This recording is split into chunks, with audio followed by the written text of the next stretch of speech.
जय हिंद प्यारे साथियों।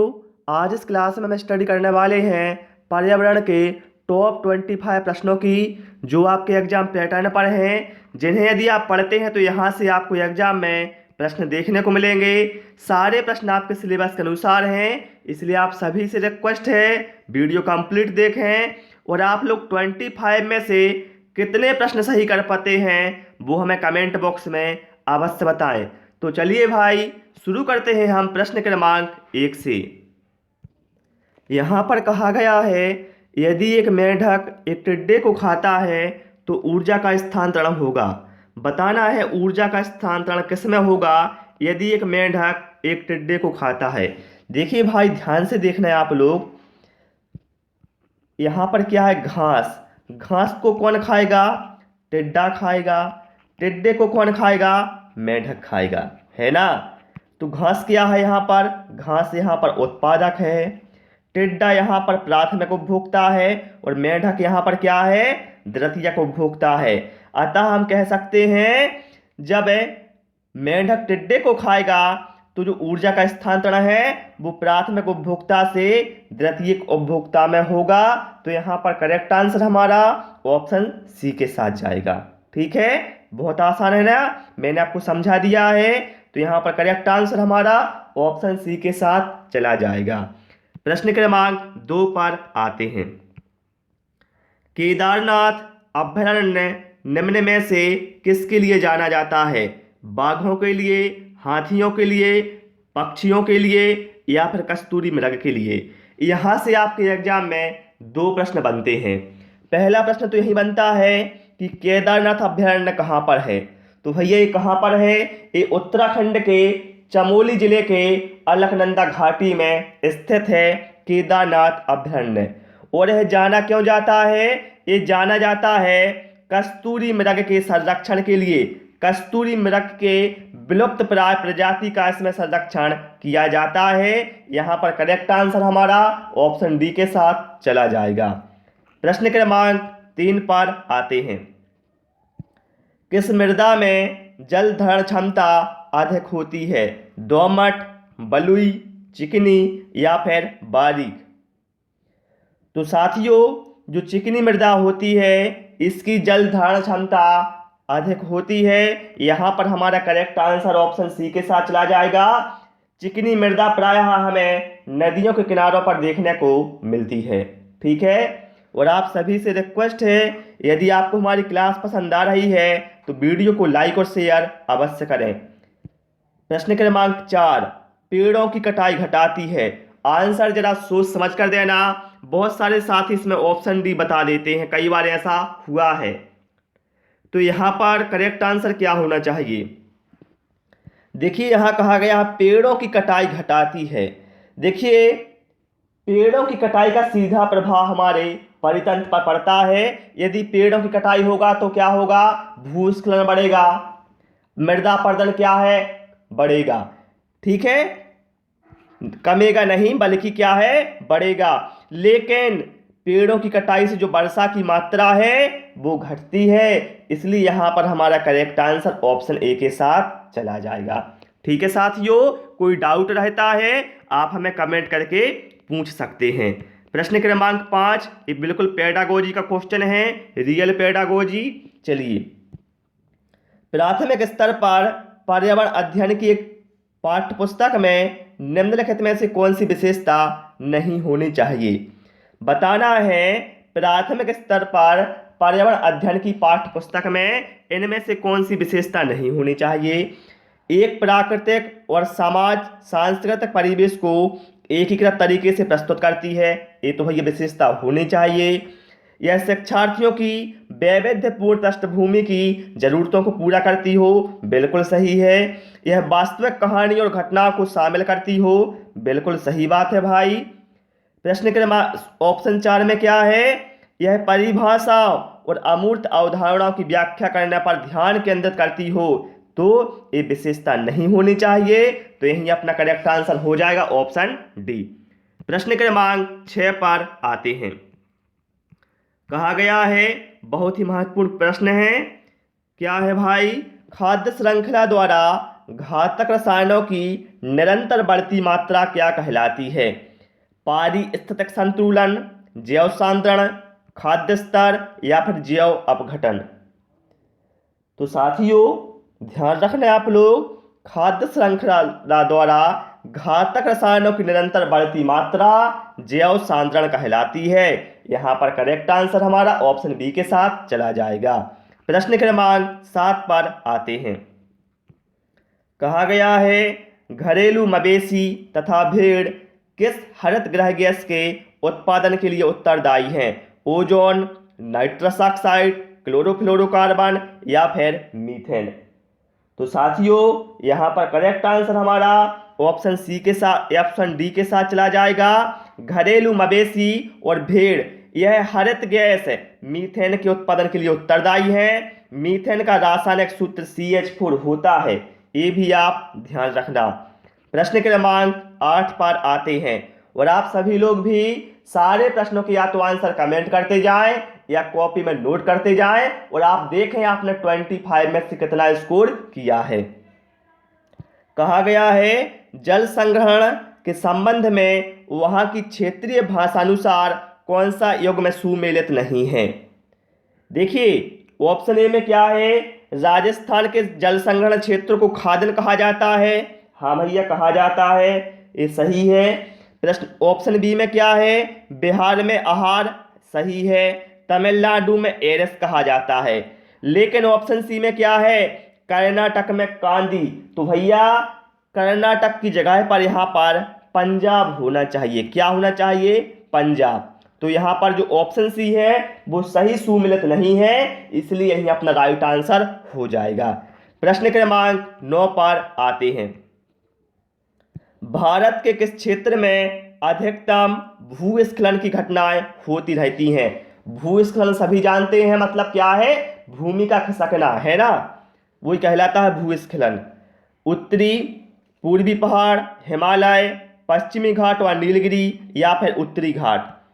तो साथियों जो भारत का हिमालयी क्षेत्र है यह अत्यधिक सुभेद्यता क्षेत्र के अंतर्गत आता है, ये हम सभी को पता है। अतः यहाँ पर सर्वाधिक भूस्खलन की घटनाएं होती रहती हैं। तो यहाँ पर करेक्ट आंसर हमारा ऑप्शन बी के साथ चला जाएगा। प्रश्न क्रमांक 10 पर आते हैं।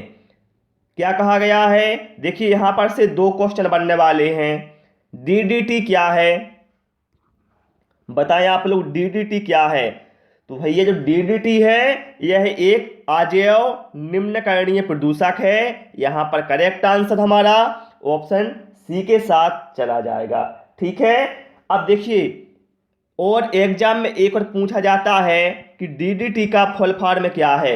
ये कई बार एग्जाम में पूछा गया है, तो ध्यान रखना। डाइक्लोरो डाइफेनाइल ट्राइक्लोरो एथेन, ये होता है DDT का फुल फॉर्म। ध्यान से सुन लो, डाइक्लोरो डाइफेनाइल ट्राइक्लोरो एथेन। ठीक है, प्रश्न क्रमांक 11 पर आते हैं। कहा गया है अत्यधिक चारण का क्या परिणाम है? मृदा प्रदूषण, मृदा अपरदन, ताप प्रदूषण या फिर जल परिवर्तन। देखिए आप सभी जानते हैं यदि अत्यधिक चारण होगा तो क्या होगा, इससे क्या है जो मृदा है वो बंधी रहती है, वो क्या है दूध मतलब उनका जो मृदा का जो बंधाव है वो क्या है कम हो जाएगा। अतः हम कह सकते हैं अत्यधिक चारण की वजह से मृदा अपरदन होगा। क्या होगा? मृदा अपरदन होगा। यहाँ पर करेक्ट आंसर हमारा ऑप्शन बी के साथ चला जाएगा।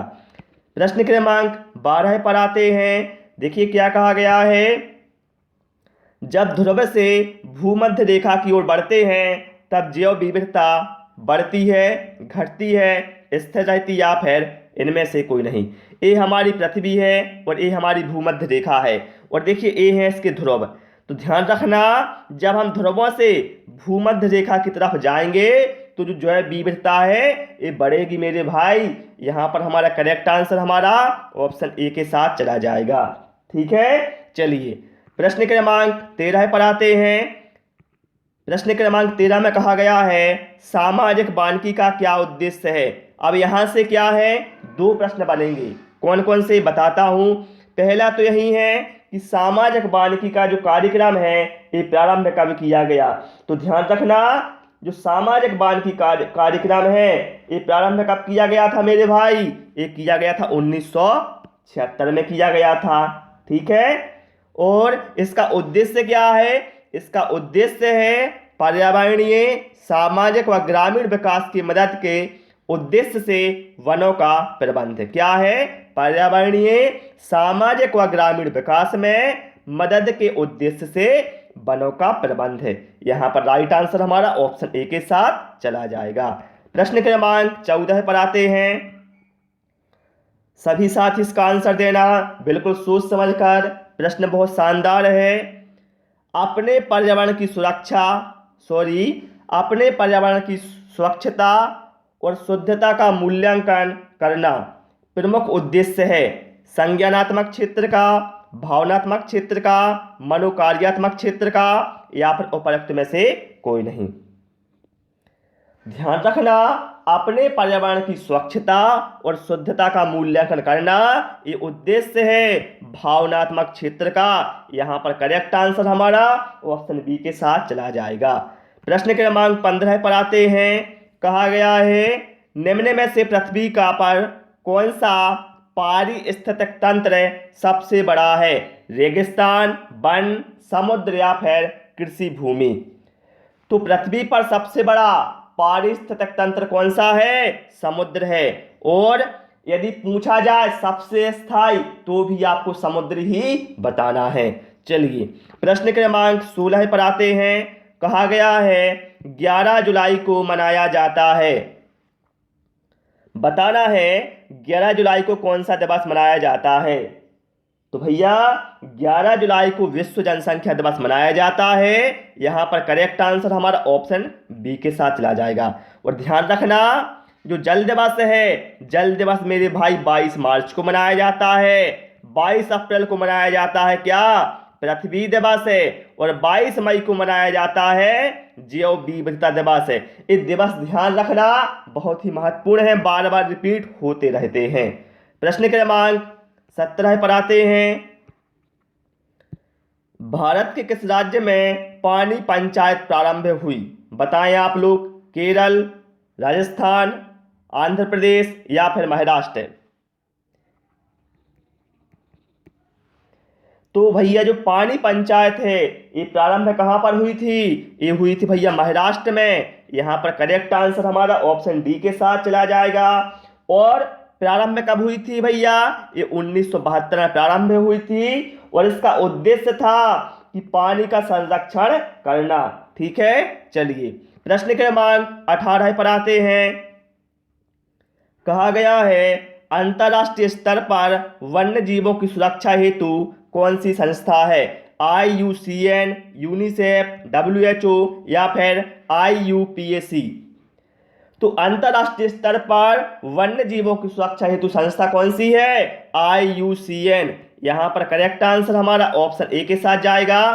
और कई बार एग्जाम में पूछा गया है IUCN का फुल फॉर्म क्या है, तो ध्यान रखना मेरे भाई, international union for conservation of nature, ये IUCN का फुल फॉर्म होता है। और ध्यान रखना, जो रेड डाटा बुक होती है जिसमें विलुप्त प्रजातियों की जानकारी होती है वो IUCN के द्वारा ही जारी की जाती है। ओके, जितने पॉइंट बताते जा रहा हूं सभी लोग नोट करते जाना या फिर ध्यान से सुनते जाना। चलिए प्रश्न क्रमांक 19 पर आते हैं। कहा गया है यहाँ पर अम्लीय वर्षा से ऐतिहासिक इमारतों तथा मूर्तियों का संक्षारित होना क्या कहलाता है, dry deposition, stone leprosy, aerosol या फिर इनमें से कोई नहीं। तो देखिए अम्लीय वर्षा से हम सभी जानते हैं ऐतिहासिक जो इमारतें हैं, मूर्तियां हैं, इनका क्या है, क्षरण होता है। तो भैया इसे क्या कहा जाता है, इसे कहा जाता है स्टोन लेप्रोसी।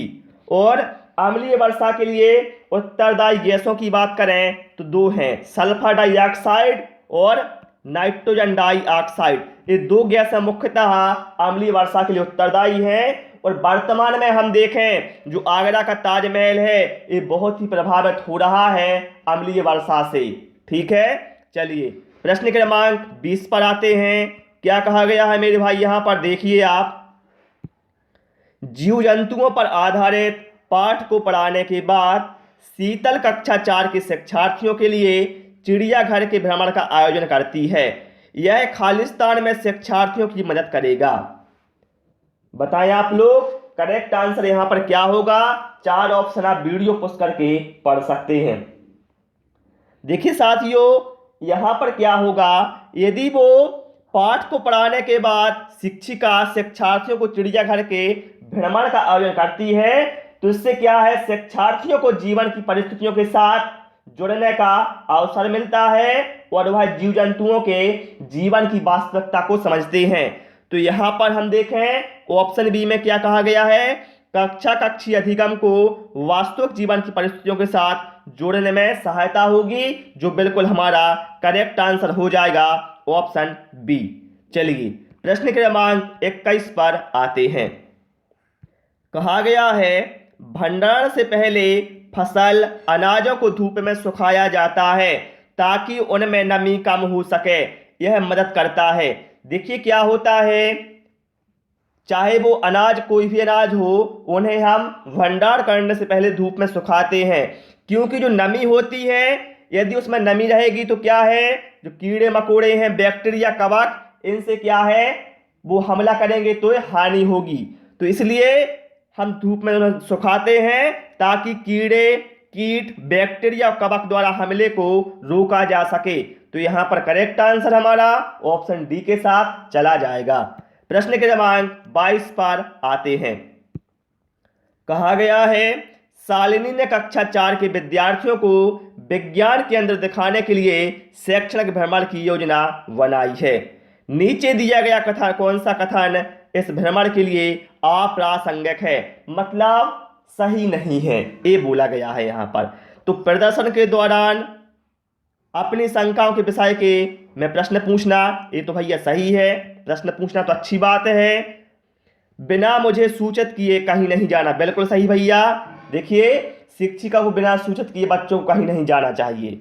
अपने साथ पेन और नोटपैड, बिल्कुल सही, ये तो सही बात है। लेकिन अपना दिन भर का बस्ता लेकर आना ये भैया सही नहीं है, ये अप्रासंगिक है, क्योंकि भैया शैक्षणिक भ्रमण की बात हो रही है, कोई विद्यालय में आने की बात नहीं हो रही है। ठीक है, तो यहाँ पर करेक्ट आंसर हमारा ऑप्शन बी के साथ चला जाएगा। प्रश्न क्रमांक 23 पर आते हैं। और देखिए एग्जाम में आपको बहुत सारे क्वेश्चन व्यवहारिक ही मिलते हैं भाई। आप उन्हें यदि फ्री माइंड में सोचेंगे तो आप उनका आंसर आराम से दे पाएंगे, लेकिन एग्जाम में कभी भी ध्यान रखना प्रेशर को अपने ऊपर हावी मत होने देना। ठीक है, आप लोग प्रेशर को कंट्रोल करना सीखें, बिल्कुल डरे ना एग्जाम में, बिल्कुल जो होगा बिल्कुल सही होगा। कहा गया है प्रश्न क्रमांक 22 में कीवी एक खालिस्तान है, ना उड़ने वाला पक्षी, उड़ता पक्षी, स्तनपायी या फिर मछली। यहां से देखिए 2 क्वेश्चन बनेंगे। पहला तो ये है कीवी कैसा पक्षी है, तो ध्यान रखना साथियों जो कीवी है यह एक छोटा ना उड़ सकने वाला पक्षी है। यहां पर करेक्ट आंसर हमारा ऑप्शन ए के साथ चला जाएगा। और ये है कहाँ का, तो भैया कीवी पक्षी कहाँ का है, ये न्यूजीलैंड का राष्ट्रीय पक्षी है, ये भी आप ध्यान रखना। प्रश्न क्रमांक 24 पर आते हैं। कहा गया है ईवीएस की पढ़ाई में कक्षा में प्रश्नोत्तर तकनीक का सबसे अच्छा उपयोग किसके लिए किया जा सकता है। यदि ईवीएस की पढ़ाई में कक्षा में प्रश्नोत्तर का आयोजन होता है तो बताना है इसका सबसे अच्छा उपयोग किसके लिए किया जा सकता है। देखिए साथियों ध्यान रखना, जब कक्षा में शिक्षार्थियों से प्रश्नोत्तर करते हैं तो उनमें क्या है, उस प्रश्न से संबंधित तथ्यों की जानने की इच्छा होती है। तो यहाँ पर करेक्ट आंसर हमारा होगा ऑप्शन बी, शिक्षार्थियों में सीखने की जिज्ञासा उत्पन्न करने के लिए। ठीक है, ऑप्शन बी यहाँ पर हमारा बिल्कुल राइट आंसर हो जाएगा। और आप सभी से रिक्वेस्ट है, यदि आपने अभी तक हमारे चैनल को सब्सक्राइब नहीं किया है चैनल को सब्सक्राइब कर लें। और भैया वीडियो को लाइक नहीं किया है तो वीडियो को लाइक करना तो बनता है। प्रश्न क्रमांक 25 कहा गया है मसूड़ों के रक्तस्राव और जोड़ों के दर्द को खालिस्तान के भरपूर खाद्य पदार्थ का सेवन करके रोका जा सकता है। देखिए यदि मसूड़ों से रक्तचाप आ रहा है और जोड़ों में दर्द है तो क्या है, कौन से खाद्य पदार्थ का सेवन करके रोका जा सकता है। तो इसके लिए भैया सीधा पता है हमें कि विटामिन सी की कमी से क्या है, मसूड़ों में खून आने लगता है और दर्द होने लगता है जोड़ों में। तो विटामिन सी यहाँ पर हमारा करेक्ट आंसर हो जाएगा। और इसके साथ ध्यान रखना विटामिन सी का रासायनिक नाम कई बार पूछा गया है, क्या होता है, एस्कॉर्बिक अम्ल होता है विटामिन सी का रासायनिक नाम। ठीक है साथियों, तो प्यारे साथियों इस क्लास में केवल हमने 25 क्वेश्चन इंक्लूड किए थे जो कि मैंने आपको व्याख्या सह समझा दिए हैं। क्लास कैसी लगी आपको और आपने कितना स्कोर किया है वो हमें कमेंट बॉक्स में अवश्य बताएं। क्लास पसंद आई हो साथियों तो सभी से रिक्वेस्ट है कि वीडियो को लाइक करें, दोस्तों के साथ शेयर करें और नए नए वीडियो पाने के लिए पारस फ्री एजुकेशन चैनल को सब्सक्राइब करना ना भूलें। Thanks for watching this video.